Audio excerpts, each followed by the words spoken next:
which is something that a man named Pete Manzini says, which is that there are all these ethnic lodges sprang up in mining company towns, mainly because these people didn't have any protections of any kind.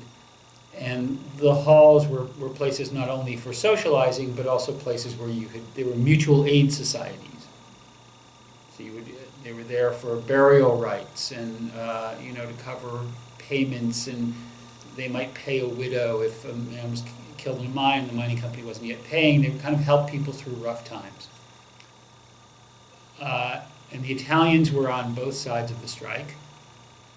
And I guess that the people who gathered in, who organized the event in Italian Hall, were working with Italians who were sympathetic to the strike.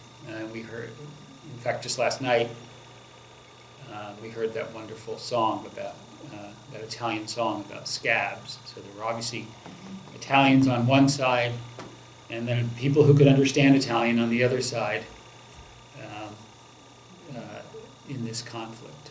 So, yeah, it seemed as though it might have happened in the Ladies Auxiliary planned the party, and the whole idea was that it was a party because the strike had been going on 5 or 6 months, and we have to, and the times were so tough for the striking miners and their families, but we have to give something for the children. We have to lighten it up a little bit and give them a Christmas party.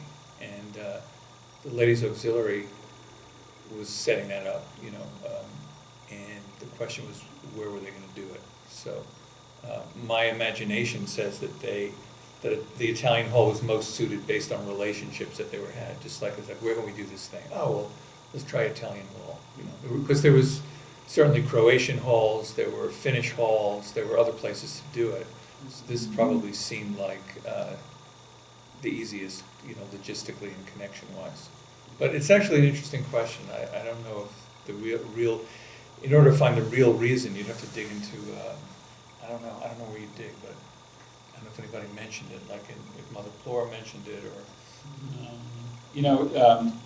Big Annie. But it's interesting that it was the women who organized the event, and it was a woman. It's basically the women's auxiliary version of what happened that ended up in Woody Guthrie's song. If you look at Mother Bloor's book, you can see that Woody lifted whole sentences out of that book and turned them into lines of his song. So it's just it's interesting in a lot of ways. I mean, one is how Woody Guthrie wrote songs, but the other one is just the role that women played up here in the strike. Yeah, we were always really struck by it. I mean, we kept, it was almost like a gold mine, no pun intended, that we were unearthing. And we would often talk about, God, there's a whole other film here about the role of women. It was the guys that went down there, and it was the women that did everything else. And when it came time for the strike, the men were on the march, but the women were organizing the marches. And if you look at some of the photographs, and some of the photographs that are in the film, the women are really predominating. And Mother Bloor coming up, Mother Jones coming up, Mother Bloor, Big Annie, who's Big Annie herself is really the heroine of the whole deal. I mean, she was the one that was it was an iconic figure that people looked to for the strike. The story that Tom Tikkanen tells in the film about, if you, I'm not going to put this flag down, very moving. And it always makes me wonder too, like, so the guys were just these miners where was their voice? And it wasn't until last night when Orrin Tikkanen sang that incredible song, the last song that he sang about, that I felt I got the man's voice, the male voice, the miner's voice, of saying what it was like to be a miner. You didn't really hear about it.